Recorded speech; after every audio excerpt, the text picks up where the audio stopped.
Buenas tardes y bienvenidos a mi casa. Soy Guillermo Arduino, esto es Encuentro Digital CNN.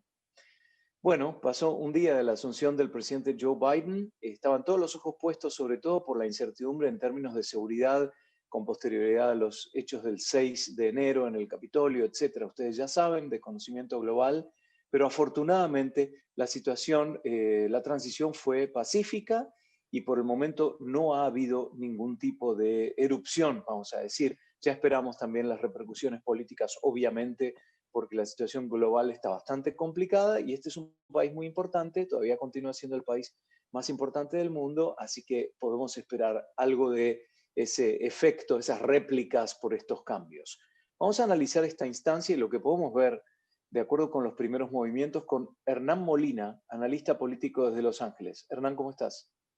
Muy bien, muchas gracias. Gracias por la invitación para compartir estos pensamientos contigo. Claro, porque es innegable todavía, a pesar del crecimiento de China, a pesar de los intentos de Rusia, que hay que decir que es una economía más chica que la de Italia, para que tengamos una idea, ¿no?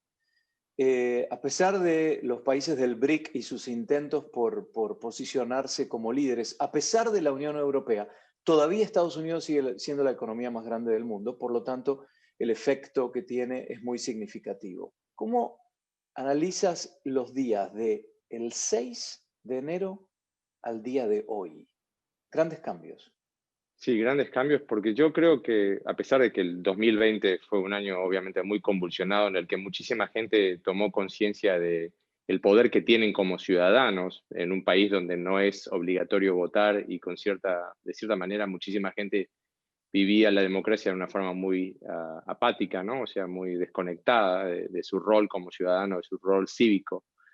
Yo creo que lo que pasó el 6 es un antes y después, porque en la historia contemporánea de Estados Unidos ningún presidente se ha atrevido a tanto y sobre todo a incitar a la violencia para cambiar el destino de quién gobierna el país, ¿no? Para llevar, básicamente, vapulear a la democracia a, por un beneficio personal. Y yo creo que eso ha hecho que muchísima gente tome conciencia y por eso vemos, cuando escuchamos ayer a Biden en su discurso de inauguración, vemos ese llamado tan necesario a la unidad, pero no es un llamado a la unidad boba, no lo hace sin reconocer que va a haber diferencias, pero también lo hace con un pedido de que tengamos diferencias, pero no nos desunamos, no volvamos a atrás, porque obviamente este país sabe muy bien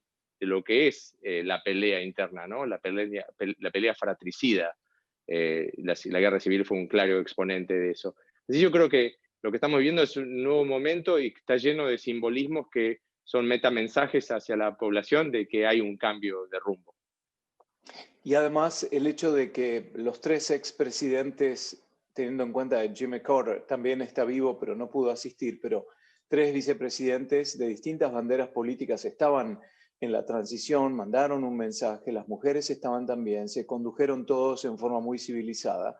Marca un poco los dos Estados Unidos, ¿no? Y acá viene la pregunta, ¿no es positivo de alguna forma que ahora, con estos hechos que han pasado, tomemos conciencia de lo que hay ahí afuera? Porque estas células violentas siempre existieron, pero no estaban a la vista, y ahora sí están a la vista.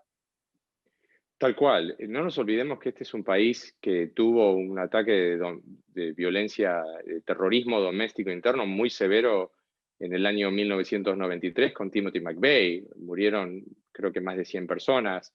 Esas milicias son tildadas por el FBI y por las agencias policiales como terrorismo doméstico. El presidente, muy lamentablemente, les dio cabida, una por no condenarlos en forma certera y directa y clara, porque los reconoce también como parte de su base. Y yo creo que todas las situaciones de desafío nos ofrecen una oportunidad, y la oportunidad aquí es, como dijo Biden ayer, ¿no? La democracia es frágil y es la responsabilidad de todos nosotros de protegerla. Y una manera de protegerlas es parándonos, es tomando esa responsabilidad y siendo ciudadanos activos, no ausentes, no esperar que otros solucionen los problemas, los tenemos que solucionar todos, y es envolviéndonos, ¿no? Yo creo que una de las cosas que el presidente Trump, deja como legado es una división que ya existía, pero la ha profundizado y de la peor forma y con el peor propósito. La ha profundizado para un beneficio personal.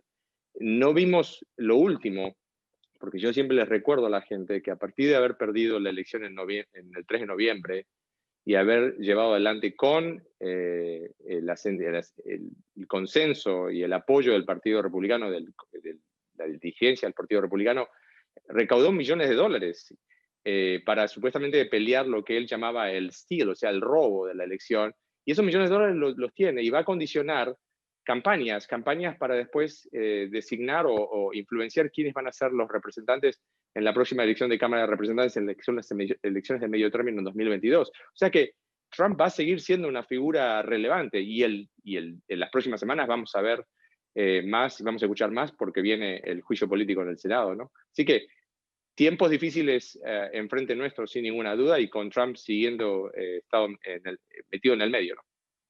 Entonces, la conducta del Partido Republicano es clave. Tal vez ellos son los que tengan en este momento más poder, porque apoyaron a la transición pacífica, pero a partir de este momento que ya hay una nueva administración, depende de cómo ellos se comporten, porque es una fuerza todavía, aunque dividida, importante, va a determinar cuán aceitado esté todo el mecanismo para que se pueda avanzar. Y ahora me quiero dedicar un segundo a la figura de Joe Biden y los pocos movimientos que ha hecho en estas horas, nada más, obviamente, ¿no?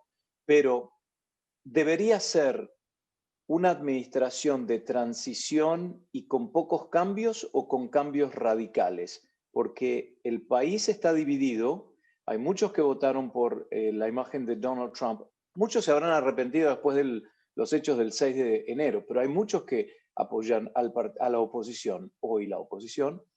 Entonces, ¿le conviene a Biden tomar medidas drásticas o ligeras para no alborotar demasiado el avispero?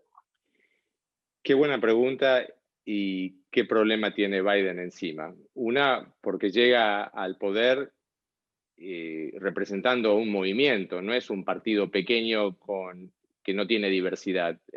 Tanto el Partido Republicano, pero más el Partido Demócrata, es un movimiento donde tienes gente moderada como Joe Manchin y tienes a Bernie Sanders y a Alejandra Ocasio-Cortez. O sea, tienes del centro derecha, centro hasta la izquierda, y todos esperan que Biden lleve adelante la agenda de ellos, obviamente. Biden tiene que tomar medidas radicales, sobre todo en lo que es el COVID, la falta de una estrategia nacional, que ahora se dan cuenta la falta cabal de esa estrategia, porque sin una estrategia para el COVID no hay una mejora económica, no hay gente que vuelva a trabajar. Obviamente en ese sentido tiene que tomar decisiones radicales. Yo creo que donde va a tener más problemas es en aquellos cosas que por ahí no están en la agenda, al tope de la agenda de la gente. Por ejemplo, en el medio ambiente, en lo que se refiere al medio ambiente. El New Deal, el Green New Deal que propusieron gente como Alejandra Ocasio-Cortez, va a dividir las aguas en el Partido Demócrata, y como los demócratas no tienen una mayoría holgada y mucho menos una supermayoría en el Senado, les va a costar mucho llevar adelante esas prácticas. Entonces la pregunta va a ser, ¿Biden va a sacrificar todo su tiempo y capital político en llevar adelante esas medidas mucho más progresistas, si quieres, de izquierda, cuando tiene que negociar otras cosas que por ahí son más importantes para sacar al país de esta depresión que se encuentra? Y yo creo que la respuesta es maybe, por ahí, porque de vuelta van a tener que negociar con los republicanos, y los republicanos tienen sus propios problemas, porque Trump va a estar condicionando a todos, a la Cámara de Representantes y a los gobernadores y a los senadores desde afuera, desde el llano, como han hecho otras figuras políticas en otras partes del mundo, ¿no? Y también tenemos que hablar del tema de que tocábamos recién. El problema de la fake news, el concepto de fake news, que para nosotros los argentinos, porque Hernán Molina es argentino, esto lo conocemos desde hace años, la grieta que le llaman en Argentina, que es... Y el relato. Sí, estás conmigo o contra mí, en el caso de los kirchneristas en el poder, ahí empezó más tarde, empezó con Cristina Kirchner, probablemente en el 2006, 2007, ahí empezó la grieta, esa divisoria fundamental, donde grupos familiares se peleaban, grupos académicos, sociales. Ah, sos kirchnerista, no te hablo más. Ah, no sos kirchnerista, sos el enemigo. Eso lo empezamos a ver recién acá con la presidencia de Donald Trump. Justamente dos nacionalistas, ¿no? Cristina Kirchner y Donald Trump. Ahora... y populistas. ¿Perdón? Y populistas. Populistas. Entonces yo ahora me pregunto, ese grupo, que es la mitad del país o un poco menos de la mitad, merece ser respetado, merece ser incluido, merece ser considerado. Por eso el presidente Biden ayer dijo, voy a ser presidente de todos. Entonces, el hecho de subsanar esa división debe estar como una prioridad en la agenda del presidente. Obviamente, cuando el presidente hoy determina que va a extender, por ejemplo, cuando un inquilino no paga su alquiler y se determina... La moratoria de desalojos. Exacto, se congelan los desalojos porque entiende la situación económica. El tema de la caravana de los migrantes va a molestar mucho a los seguidores de Donald Trump y al Partido Republicano. El tema de la reforma migratoria, etcétera, etcétera. El tema del COVID. Entonces, en verdad, ahí lo que realmente tiene él es un problema, porque algo va a tener que ceder para seducir a esa gente o para satisfacer a esa gente, porque aunque ellos no quieran ser satisfechos, él como presidente tiene la obligación de incluirlos, ¿no? Es difícil para lograr un equilibrio. La luna de miel va a ser corta, sin duda. Los problemas que tiene el país son muy grandes, pero también las promesas de campaña que el presidente Biden está dispuesto a cumplir, va a llevar a que vaya a haber temas controversiales. Yo creo que la reforma migratoria, que una parte del Partido Republicano que está más alineada con el establishment, que significaban los Bush, por ejemplo, ¿no?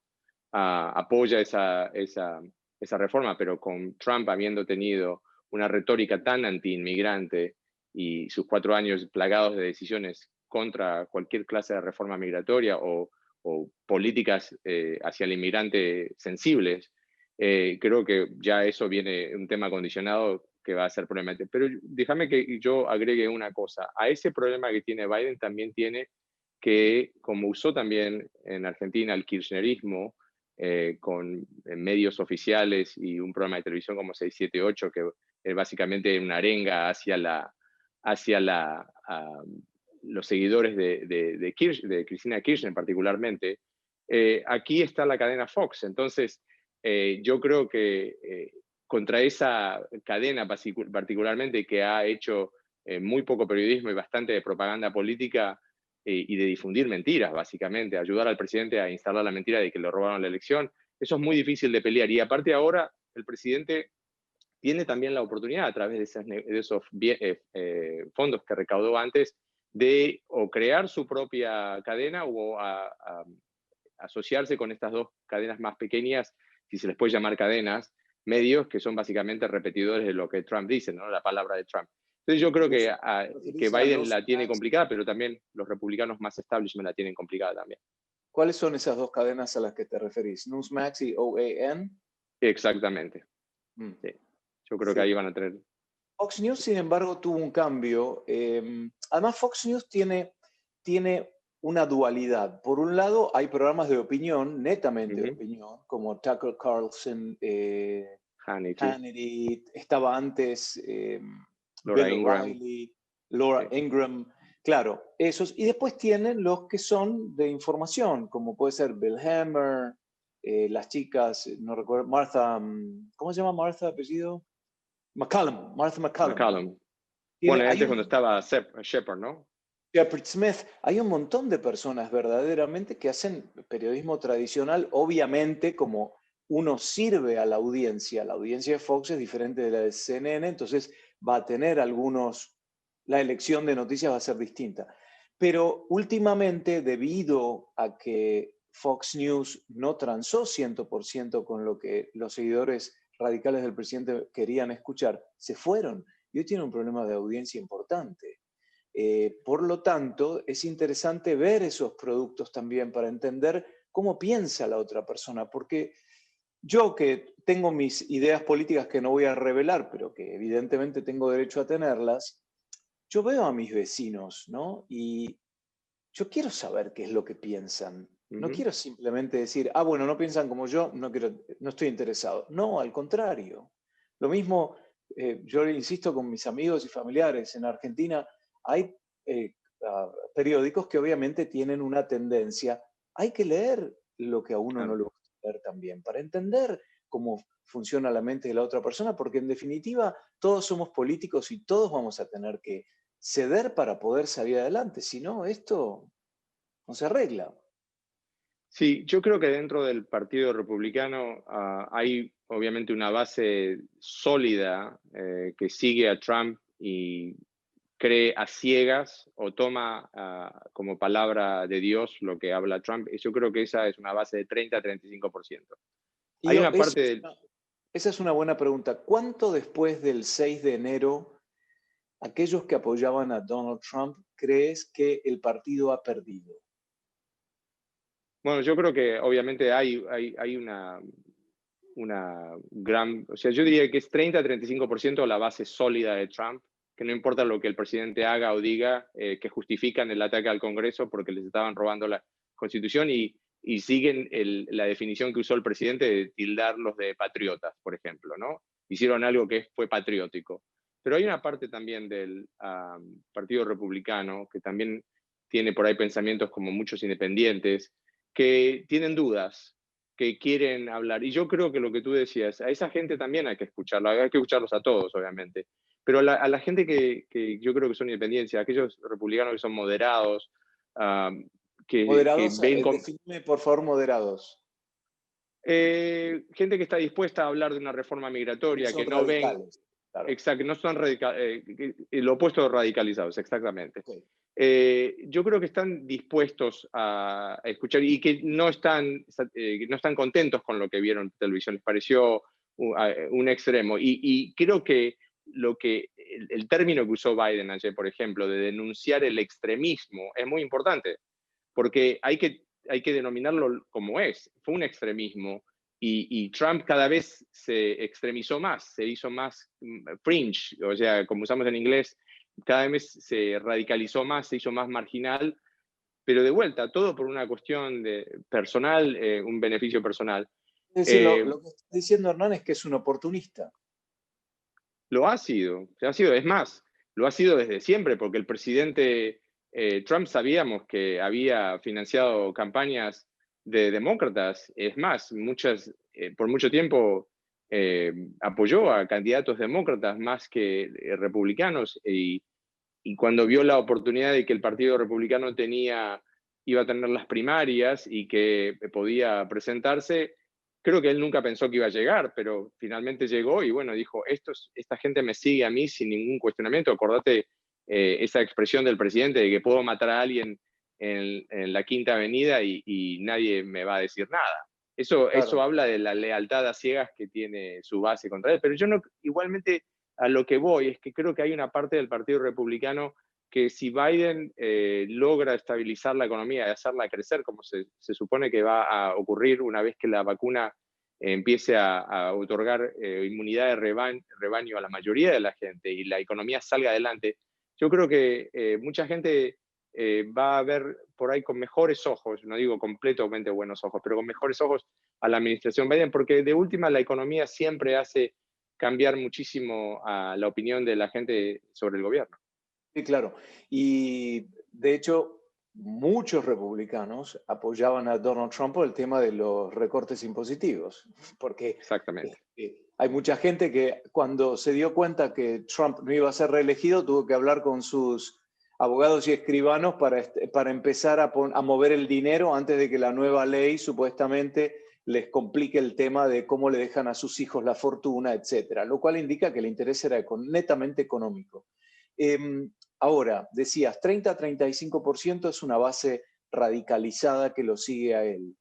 ¿Cuántos millones lo votaron en esta última vuelta? Fueron 74 millones. De esos 74 millones, 35% vamos a decir que es seguro de Donald Trump. El resto, a ver, 75 sería 20, 40, 60, y son 25, y sí, más o menos 30 millones son fijos. De los 40 millones restantes, ¿cuántos se habrán horrorizado y dicen, no, no más Donald Trump? Yo creo que una gran parte, sin duda. El tema aquí es que no es solo, no más Donald Trump. Yo creo que, y de hecho es así, la gente no solo vota por presidente, vota también por congresistas, diputados, ¿no? Lo que sería en varias partes del mundo la Cámara de Diputados, lo que es la Cámara de Representantes. Pero también votan senadores. Yo creo que ahí donde el Partido Republicano tiene ahora un problema, porque o se dividen, donde Trump crea su partido propio, o lidian en forma interna con la posibilidad real de que Trump use parte de esos fondos que recaudó y otros fondos que puede recaudar para apoyar a sus propios candidatos y después tener desde el llano control de la Cámara de Representantes y un gran número por ahí de senadores, condicionando a quien fuese el jefe del partido. Y el jefe del partido hoy, la jefa, es Rhonda McDaniels, que es una seguidora de Trump, fue reelegida a principios de enero y es una seguidora incondicional de Trump. Y eso te da la pauta de que si ella es la presidenta del Comité Nacional Republicano, quiere decir que Trump todavía sigue teniendo muchísimo poder a pesar de que sea un expresidente. Todo depende del desempeño de Biden y su gabinete, ¿no? Porque si el desempeño es bueno, los resultados son positivos, se nota un gran cambio hacia algo más normal, probablemente le vaya muy bien. Y antes de pasar a Biden, quiero tu reflexión de un par de minutos sobre el ex vicepresidente Mike Pence. ¿Qué cambio, no? Como un hombre que muy religioso, muy formal y conservador, que estaba al lado de Donald Trump y que lo apoyaba, cómo se le dio vuelta a todo y él tomó la decisión desde su punto de vista y de sus asesores de continuar con lo que era lo constitucional y lo querían colgar. Por lo menos ese 35% lo quería colgar. ¿Cuál es el futuro político de Mike Pence?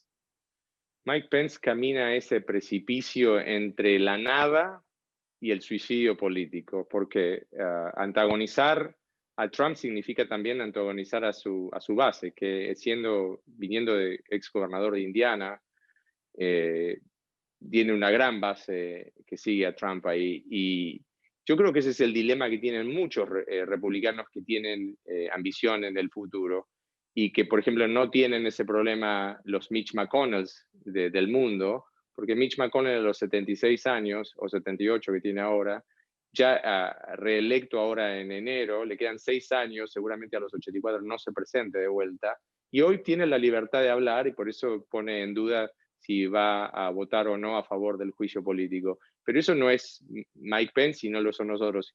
Y yo creo que ese es todos los republicanos que en privado detestan a Trump por las formas que ha hecho, por haber vilipendiado a la democracia como lo hizo, por haber vapuleado a propios y ajenos, porque no nos olvidemos que no es solo con los adversarios, también con la gente que le ha sido más leal. Es más, el presidente en el discurso que da el 6 de enero antes de que ataquen el Congreso pone en duda si va a seguir queriendo a Pence o no, dependiendo de lo que haga Pence durante una ceremonia que no tenía poder de hacer más nada que hacer lo que la Constitución le dice, y así todos le apuntó a él. Entonces, yo creo que Pence tiene un futuro político atado a lo que llegue a decidir Trump y a lo que llegue a pasar por Trump, porque no soy otra cosa.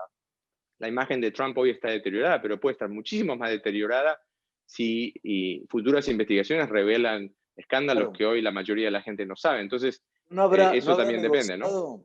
¿No habrá negociado en estas últimas horas, antes de subirse al helicóptero para que lo llevara a la base Andrews, ¿no habrá negociado algo con la nueva administración?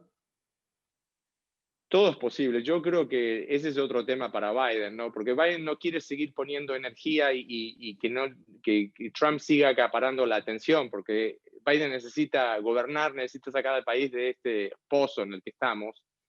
Dedicarle demasiado tiempo y energía a Trump es problemático para Biden, pero también es problemático para Biden si no lo hace. ¿Por qué? Porque hay un montón de gente que votó por Biden, no solo porque querían votar a En Biden, otros contra de querían votar Trump. demócrata, pero votaron en contra de Trump. Y Claro, quieren justicia. Y hay mucha gente claro, que no quiere solo justicia, quiere venganza también. claro. Lo único que me queda claro es cómo en este último tiempo se puso de manifiesto la fragilidad de cualquiera. Este país con instituciones tan sólidas que se demostraron en las últimas horas que son sólidas y que se logra la unidad nacional para salir adelante. Igualmente la amenaza fue muy, pero muy grande. Eh, Ahora quiero preguntarte por el tema inmigratorio, que es lo más importante de Joe Biden, yo creo, además del COVID y de la parte económica. ¿Cuán riesgoso es el tema de la presencia de la caravana de Mm. migrantes, por un lado, y el tema de la reforma inmigratoria para Biden?